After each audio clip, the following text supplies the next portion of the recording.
A few of you have been asking, can I get footage like yours using just your iPhone? And the answer is yeah, with a few tweaks. So today I'm going to show you everything you need to film yourself with an iPhone, the gear, the app, the settings, and how to actually make it look good. I'm filming this video on my Sony because, well, that's my main camera, but by the end of this, you know how to get as close as possible to this kind of quality. Using the phone you already have in your pocket. Without further ado, let's crack I need to know everything, who and the what and the where, I need everything. Trust me, I hear what you say. Alright, before we get into the gear and the settings, let's just be real for a second. Is an iPhone as good as a full frame dedicated camera? No, it's not. The dynamic range is different, the depth of field is different, the sensor size is different, and because of that, the low light performance is, different. But here's what matters. Look, for Instagram, TikTok, YouTube even, your iPhone is more than good enough. Especially if you're just starting out. Like, nobody is watching your Instagram reel thinking, I can tell this was not shot on a full frame sensor. They're not thinking that. They're thinking about your message, your story, and whether it's useful to them or not. So if you're watching this thinking, I need to buy a £3,000 camera before I start creating content, just stop. Use what you have. Make it work.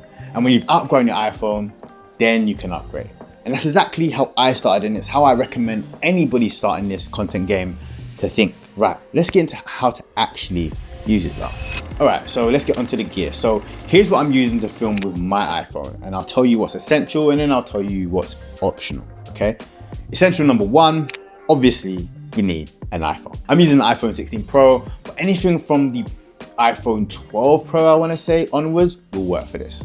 Like, older models can still shoot great footage, you just won't have all the features that I'll be showing you. But if you've got an older iPhone, don't stress. The principles are gonna be the same. You might just need to adjust a few settings here and there. But essential number two is the phone tripod. Like, this one I'm using is from Amazon. It's about 20 quid, nothing fancy, but it's lightweight, stable, and easy to just pack up and put away. Now, this is essential because you can't film yourself holding the phone all the time.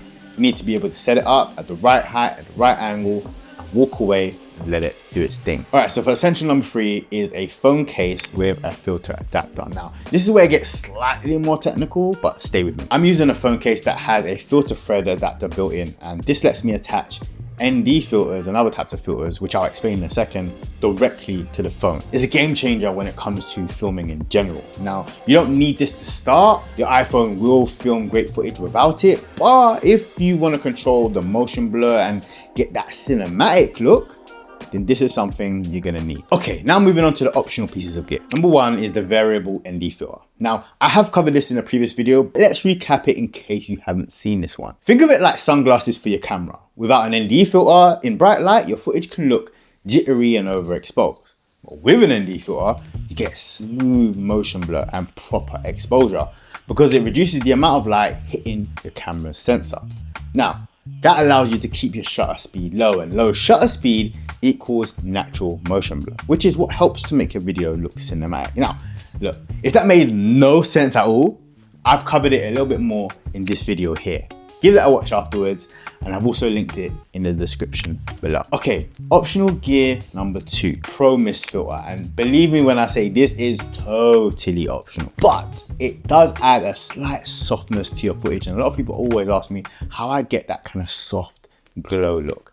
It takes the edge off digital sharpness, which is really prominent when you're shooting on the iPhone. And I like it for talking head content as well because it's more forgiving on that skin textures. But again, as I said, it's totally optional, okay? If you're just starting out, you can skip this one. Skip the Pro Mist, get comfortable with your iPhone first, and add this later if you want to. So to recap, iPhone, tripod, a case with a filter adapter if you want, ND filters, and everything else is a bonus, okay? Right, now you've got the gear, now let's talk about this app. The built-in iPhone camera app is all right, but if you want manual control over your settings, you need a third-party app. And I use the Blackmagic Camera app, which is free, by the way. It gives you full manual control, and it's made by the same people who make professional cameras, so they know what they're doing. Go to the App Store, search Blackmagic Camera and download it. It takes about 2 seconds. Now, when you first open it, it's gonna look a little bit overwhelming. I ain't gonna lie, a little bit, just a little bit. But don't panic, okay? I'm gonna walk you through exactly what you need to change and what you can just leave alone. So here's what the interface looks like. And I know there are a lot of buttons, yeah, but you only need to touch a few of them to lock it. Okay, it's time to walk through these settings together. Now, our first setting we're gonna change is our resolution. Okay, we're gonna set this to 4K, not 1080, not 6K, just 4K. And this is gonna give you the best balance of both quality and file size. Okay, now setting number 2 is gonna be our frame rate. I shoot at 25 frames per second because it's the most cinematic. Now, 25 and 24 are interchangeable depending on what region you live in, okay? But if you want a slightly smoother motion, go with 30 FPS. And avoid 60 FPS unless you're planning to slow the footage down later. For normal talking head content though, 24 or 30 is perfect. Okay, now setting number 3 is gonna be our shutter speed. This is where the ND filter comes in. So set your shutter speed to double your frame rate. Now, if you're shooting at 25 FPS like me, your shutter speed will be 1/50th of a second. Now, if you're shooting at 30 FPS, set it to 1/60th and so on. This is the rule that gives you a natural motion blur. And if it's too bright and the image is overexposed, that's when you add the ND filter on to bring the exposure back down, okay? Now, setting number 4 is ISO or ISO, okay? This controls how sensitive your sensor is to light. Keep it as low as possible, ideally around 100 to 400, because the higher your ISO, the more grain and noise you get in your footage. Now, if your image is too dark, don't crank up your ISO, add more light to the scene instead. Better lighting always beats shifting your ISO, okay? Now, setting number 5 is white balance. We wanna lock that in. This controls the color temperature of your image. I usually set mine to anywhere between 5,000 to 5,500 Kelvin for natural daylight. But the key thing here is to just lock it, okay? Turn on lock white balance on recording, because the last thing you want is for your colors to start shifting and moving all over the place while you're filming. Number 6 is our codec. Now, set this to HEVC H265. It gives you smaller file sizes, but still great quality. Now, if you want to shoot in ProRes or above, just make sure you have the storage to facilitate those much larger file sizes, all right? Now, setting number 7 is color space. This is the big one. Now, if you want to grade your footage, set it to Apolog HDR. Apolog gives you a flat, desaturated image that looks kind of terrible straight out of camera, but it captures way more dynamic range and data, which means you can color grade it later and make it look amazing. Okay, now don't worry about it looking flat while you're filming. That's very normal. You can add some color in post. Now, if you're not a fan of color grading in general, or you just don't really have time for all of that, then simply film it in Rec 709. This will mean once you upload it, it will look exactly as it did when you filmed it. And it will require little to no grading. Maybe you just need some like minimal tweaks or something. Setting number 8 is gonna be enable vertical video. Now, this is crucial.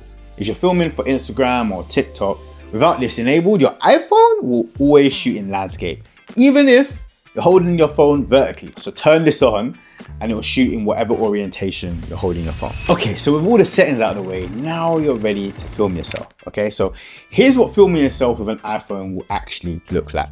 Okay, so step 1, set up your shot.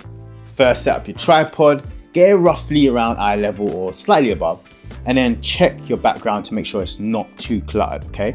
Use the rule of thirds if you can to give yourself some space to breathe in the frame. And if you're wondering about composition and all that kind of stuff, I also have a video on that here, and I'll link it in the description as well, okay? Now, step 2, check your lighting, okay? Now, if you're using natural light, position yourself, so that the window is either in front of you or kind of to the side. Never behind you. Otherwise, you're just gonna be a silhouette, unless that's what you're going for, okay? And if you're filming at night, just make sure you add some light to the scene. Look, your iPhone is good, okay? But it's not magic. It still needs light to perform. So step 4 is to hit record and then forget the camera even exists, okay? Look, the biggest mistake people make when filming themselves is they become too conscious of the camera's presence. Makes you stiff and then all unnatural when you're kind of talking. So just pretend that you're talking to a friend. The camera will pick that up, trust me. Step 5, review your footage. What I like to do is I record myself for the first 30 seconds, to test the sound, test the framing, making sure everything looks good. I stop it, I go around the back, check it, make sure everything's okay, and then I proceed. Don't just hit record assuming everything's all right and then speak for 20 minutes and it's not all right. And then you got to do it again. Don't make that mistake. I mean, we've all been there, but don't make it now that you've seen this video, okay? All right, final comparison. Here's footage from my Sony A7S III, and here's footage from my iPhone 16 Pro. Look, both shot with the same settings, same lighting, same framing. Can you see a difference? Probably a little bit. The Sony has slightly better depth of field, slightly richer colors, and better dynamic range as a whole. But would someone watching this on Instagram notice if they weren't directly side by side? Probably not. And that's the point. For social media, your iPhone is more than good enough. You don't need a £3,000 camera to make great content. What you need is good lighting, decent framing, clean audio, and something worth saying. The camera, that's just a tool. There you go. How to film yourself with an iPhone. The gear, the app, the settings, the process. If you've been putting off creating content because you think you need expensive gear, I hope this helps. You've probably got everything you need in your pocket right now. Now I've linked all the gear I showed you in the description down below. Phone case, ND filter, tripod, and Blackmagic cap. And if you want my essential filming setup with my actual camera, I've also got a video on that too.